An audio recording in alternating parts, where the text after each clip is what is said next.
Hey everyone, Chef Jean-Paul Bourgeois here, and I'm in the Louisiana Cooking Test Kitchens, your authority for all things great at the Bayou State. Today, I'm making hamburger steaks. It's one of my childhood favorite recipes, and I can't wait to get started.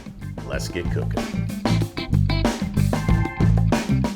First things first, let's talk about our ingredients on the cutting board. We have some 80-20, about a pound of ground meat. We have some sliced cremini mushrooms. We have egg, we have onion, we have flour, we have sage, we have Worcestershire sauce, soy sauce, garlic. We're also going to be using some herbs from around here. And of course, some chicken stock, mushroom stock, water, whatever kind of good flavorful stock you have will work for this recipe. First thing I want to do is I want to make my hamburger steaks. Now, this could be as simple as just taking that ground meat, forming it into patties, and making them and cooking them in the sauce, but I like to add a little bit extra something to my hamburger steak. I like some raw onion in there, and I'm going to add that Worcestershire and soy sauce as well to here. So I'm going to take all this onion, pop it right into this hamburger, this ground meat. The soy, the Worcestershire. I'm gonna also take some black pepper and fold it in. You know, I make these hamburger steaks, they're reminiscent from how my mom used to make hamburgers when I was growing up. She always folded in onions and Worcestershire and black pepper and salt into her mix and then cooked those into a skillet. So for me, this recipe is very reminiscent of that, but kind of taking it a step further and then simmering it in a really unctuous, flavorful brown mushroom gravy. You eat that over rice or with mashed potatoes or even pasta or other grains, it's good. And it's basically, whatever you eat this on top of is just a vessel for the main dish, and that's actually the hamburger steak with the mushroom gravy. And then all I want to do is just take that and start to fold those onions into this beef. Now you notice I didn't add any salt to this mixture, and that's because the Worcestershire and the soy sauce obviously has plenty of salt. I did add the pepper, obviously, and we'll get our chance to season that brown gravy really well. And these hamburger steaks are going to simmer in that brown gravy, so we know they're going to kind of leach some of those flavors into the gravy as well. Now this looks pretty good. I'm going to make 4 4-ounce patties from this mixture. And you can kind of just, now once it's all mixed, I like to just kind of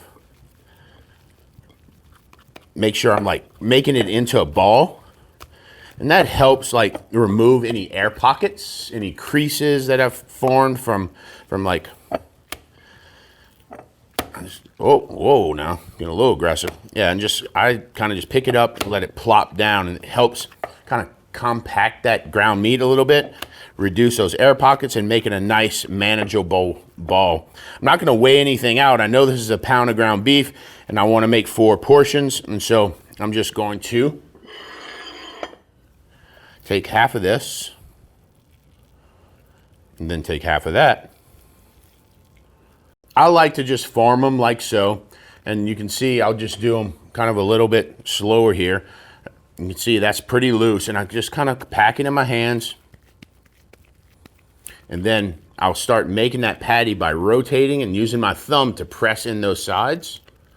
And I rotate, and then you can kind of press, start making the patty, and then just keep using that thumb to get those edges nice and formed. When you feel like that's good, you got a patty there. Now we're gonna get our skillet hot. I got a nice 12-inch cast iron skillet. I'm gonna get that guy lit, get it on high. I'm gonna chop a little bit more onion because I want it for my gravy. So while my skillet gets hot there, because what we want to do, we want to get this skillet nice and hot. We want to get a hard sear on our hamburger steaks without really cooking them much further than rare, because we're going to want those to simmer, but we want to get a good hard sear. So what I'm going to do, I'm going to have this pan ripping. I got no oil in it right now. It's a dry pan, and I'm just going to get it really, really hot. And I'm only going to put oil in it right before I'm ready to sear these hamburger steaks. So while that gets hot, Let's grab a sharp knife. Let's cut some onion and get it ready for the gravy. Looking for a small dice on the gravy. Same kind of dice that we had for the actual hamburger steaks, which was a nice small dice. And then now we have our onion ready for our hamburger steak. Not hot enough yet. Let's talk about mushrooms a bit. These are basic cremini mushrooms, or baby portobellas, or brown button mushrooms that you can get from the grocery store. You know, during certain parts of the year, you might better find wild mushrooms such as oysters or hen of the woods or morels or chanterelles. If you're lucky enough to be in those environments where you get some wild mushrooms, really any mushroom works for this recipe. I tend to like the meatier, denser mushrooms for this recipe because I really am giving them a good roast in the pan, then simmer them in a sauce, and they need to kind of hold their kind of texture and integrity while they cook in that pan. Mushrooms like lion's mane or chanterelles, which are more delicate, more stringy, they may not perform as well in here, but things like king trumpets and oyster mushrooms will. Shiitakes would be delicious in here. But if you're at your local grocery store, I find that these brown cremini or baby portobello mushrooms are a great mushroom to use, especially for this. They got a lot of mushroom flavor. They take roasting and cooking in liquid really well, and just all around, just a good versatile mushroom. While this is heating up, I'm also gonna just gently season my hamburger steaks with salt and pepper. Just a little bit, because remember I have the salt and I have the pepper. Well, I have the salt from the Worcestershire and the soy sauce within the patty. I have the pepper within the patty, but I want to give it a little external love as well. I'm giving it some of that salt and pepper, a light little coating of both. My pan is getting hot. I can see it smoking in the corner of my eye. I know I'm getting there. And the reason why I'm really taking my time to preheat this pan is, yes, you heard me, I want to get a good sear on the steak, but also I want to bring that pan hot, because when I put these hamburger steaks in there, it's going to cool that pan down significantly. And the hotter I get it right now, the less it'll cool it down and the faster the recovery from that pan will be. So I want to make sure I'm starting to get, you can see that oil kind of starting to disperse and starting to change colors.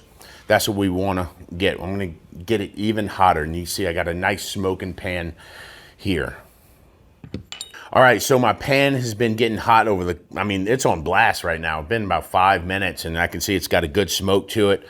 My hamburger steaks are seasoned. I have some just high temp cooking oil right here. Grapeseed works great. Peanut oil works great. About 2 tablespoons. And I just want to make sure that oil is hot. I'm going to get this guy. Let it come back up to temp. Make sure that oil is nice and hot. Again, we want to make sure that when we put these hamburger steaks in here, we're getting as hard and good of a sear as possible on that without bringing it past medium rare ideally. All right. Okay, here we go. Gently just kind of press it down. Remember, we're talking about hot pans, hot oil, hot grease. Just be careful.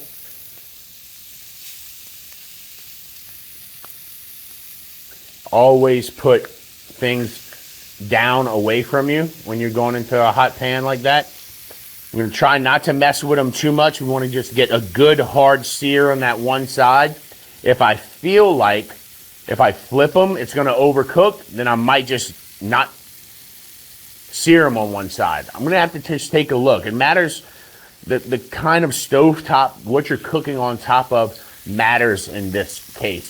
Some of y'all may have higher BTU fire coming from y'all stoves. Maybe you're cooking on propane where you can really crank it up. Maybe you're cooking on an electric stovetop.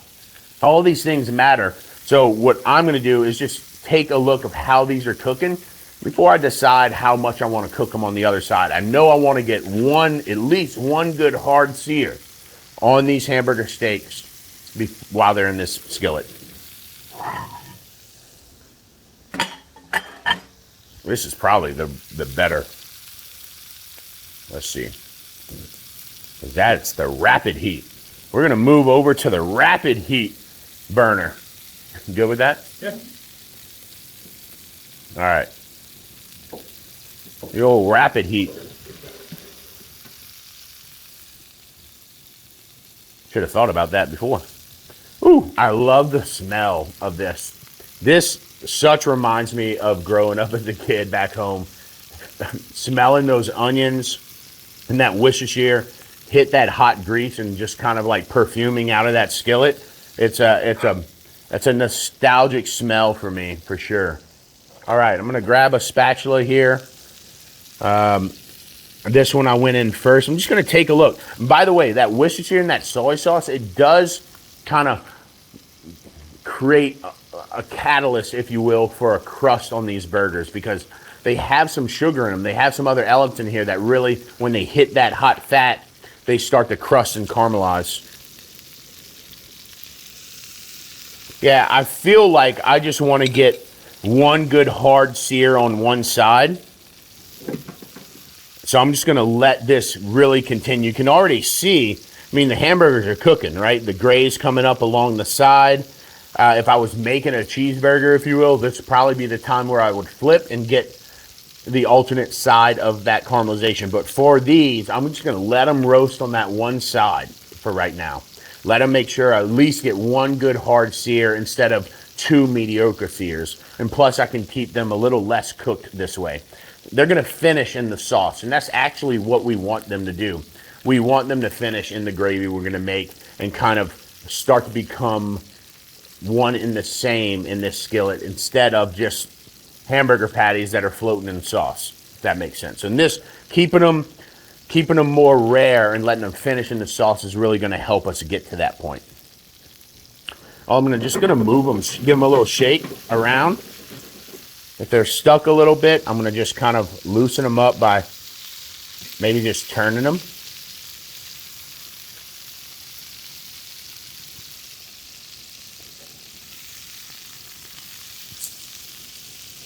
Just giving them a little, there we go. That should help them also. Just get a little bit more crust. You need a little bit more full, no bald spots down there when I'm searing those burgers up. I'm gonna grab a plate to take these burgers out because I'm gonna keep all that fat and all these things that are happening in this skillet. We're gonna keep that in here for when we build our mushroom gravy.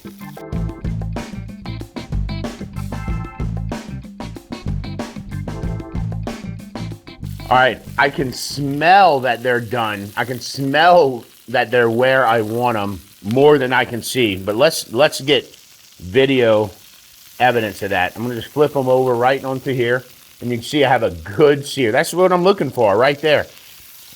All those onions and that Worcestershire are kind of just seared into that beef. All right, I'm gonna stay on this burner. I'm gonna stay on hot, and now I'm gonna add my mushrooms. All right, but I'm gonna add a little bit of butter into this because I'm gonna need some extra fat. For two reasons. Those mushrooms will absorb a lot of this fat, but I also need them to release that fat back because I'm going to use a little bit of flour to make a little roux, just to thicken up this gravy a couple steps away. So I want to make sure I have enough fat in there. Butter and mushrooms obviously go great together, so no worries there. I'm going to use my wooden spoon to kind of give that a stir.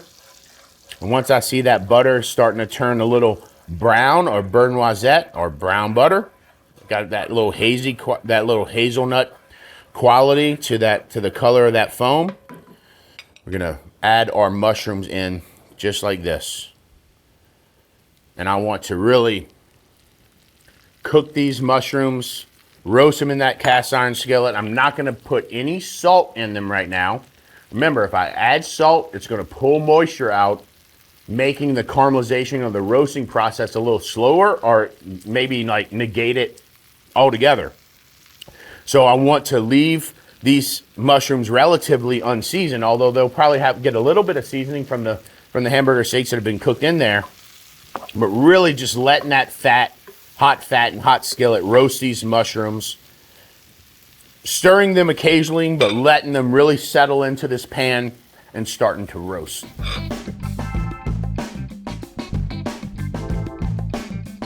All right, so our mushrooms are continuing to roast. I want to process a few of these herbs. I have some sage and I have some thyme here. I'm just going to pinch some of that sage off. And I just want to give this a nice little thin julienne or rough chop. I'm going to just kind of take these leaves, bundle them nice and tight against my cutting board, and just use a sharp knife to just run thin strands or julienne sage. And this is really good.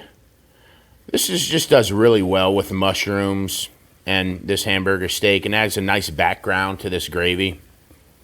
With the thyme, I'm going to take a bundle, and you just grab, you bundle from the grocery store. And as you can see, this is really what I call stringy thyme. Sometimes it's woodsy, but this is stringy thyme, and this is even more reason to do what I'm about to do here. And that's just take a little bit of butcher's twine.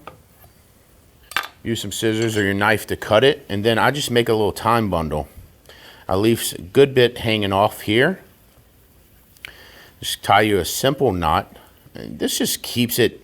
This allows you to get all that thyme flavor without picking the thyme, or even worse, putting thyme stems in your sauce and then picking through the stems at a later. Once we're done. Now I can just remove this little bundle when I'm done. And a lot of the leaves come out. There we go. Tie one more time. I can smell those mushrooms really roasting away. That's good. All right, and then I'm just going to trim off the excess. I have a thyme bundle, and I have these julienne sage leaves. Take this and just give this a stir. Oh yeah, now we're starting to, you can see in these mushrooms are starting to become golden brown in certain parts. We want to just make sure we're giving these a good stir. I'm still ripping on high here. Got another couple minutes for these mushrooms to cook before we start adding our onions and our flour and our stock to make our finished gravy.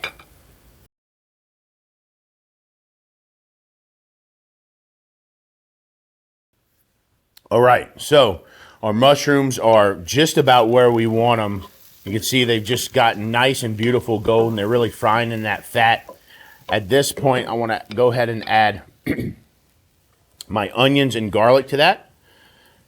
Go onions here. All right, then I have about a tablespoon of minced garlic there. I'm going to also add all of my sage just around in that fat.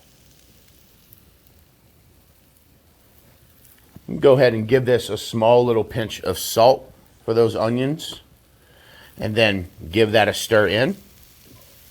Now these are going to only, we're still cooking on high.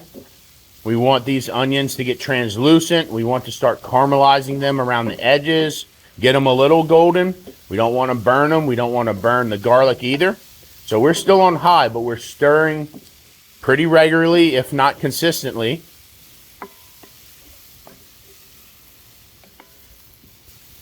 Just getting all those onions into that fat. If it feels a little dry, you can add a touch of oil or a little bit of butter. I'm going to go ahead and add just a touch of butter. Remember, I have a little flour that I'm going to make a small amount of roux with, just to give that gravy some better viscosity and some thickness. I'm going to add a little bit of fat or butter there to kind of give me a little bit moisture to stir that flour into. Keep working that. At this point, I like to also throw in some crushed black pepper or some ground black pepper. You see me, I like to put black pepper into fat or into foundation pieces of the recipe like this. That's looking pretty good here. The onions look great. I'm going to add about 2 tablespoons of flour to this. Just a little dusting. That's 1 tablespoon. and then another. And I'm gonna lower this heat to about medium just so I can work this flour in at my own pace. You see, I'm just working that in. You wanna give this flour time to coat and cook. And you can once it's all incorporated, you can let it sit for a little bit, not too long, and have your stock ready. Here we go. I'm gonna go a little bit at a time. I'm gonna let that pan get back up to a nice hot heat. I can see it sticking right there. Stirring that around, and then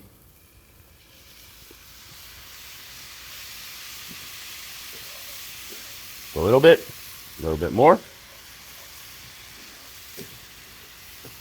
a little bit more. Just stirring it in. You can see it's getting thick from that flour that's in there. A little bit more.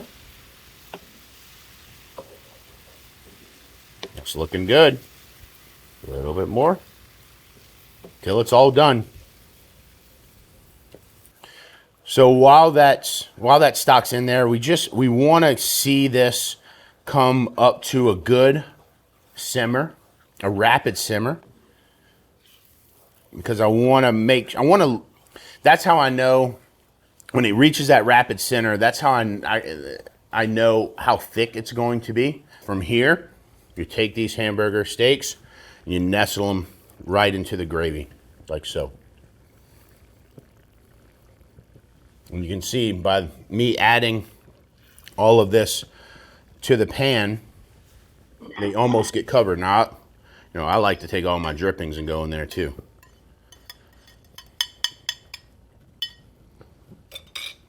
These are just simmering here, and they're gonna simmer in here until we're ready to take them out. So as my hamburger steaks are simmering, I wanna just take that time bundle, and I'm just gonna get it right in the center of those steaks to kind of just percolate, if you will, into that gravy.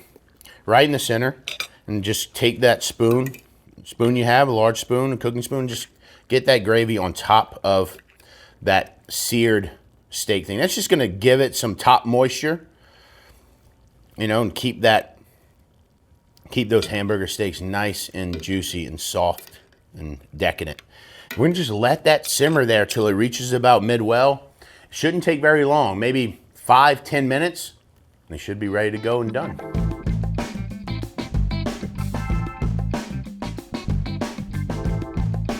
All right, our hamburger steaks have been simmering for about 15 minutes in this mushroom gravy. I've been tasting the gravy throughout and kind of just basting these hamburger steaks with the gravy, but man, they're done. Now we got a little steamed white rice with them, and you can eat that with that. I mean, I love like mashed potatoes or smothered potatoes or something with that.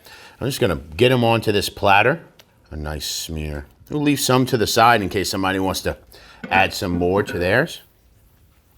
And last but not least, let's just go ahead, while we're at it, make it look extra nice, extra delicious. We'll take a few parsley leaves, just enough to give it a little freshness, a little fresh pop. I like to just crumple those up, get them in a nice tight wad. Even that is good, and just a nice little sprinkle on top. All right, our hamburger steaks are plated. They've been floating in that mushroom gravy for about 15-20 minutes. It's time to take a bite. I am salivating. Let's go for it. And as I can already go in, I know it's hard for y'all to see this, but it's medium well, but it's so juicy and tender in there. I'm seriously got drool about to come out of my mouth.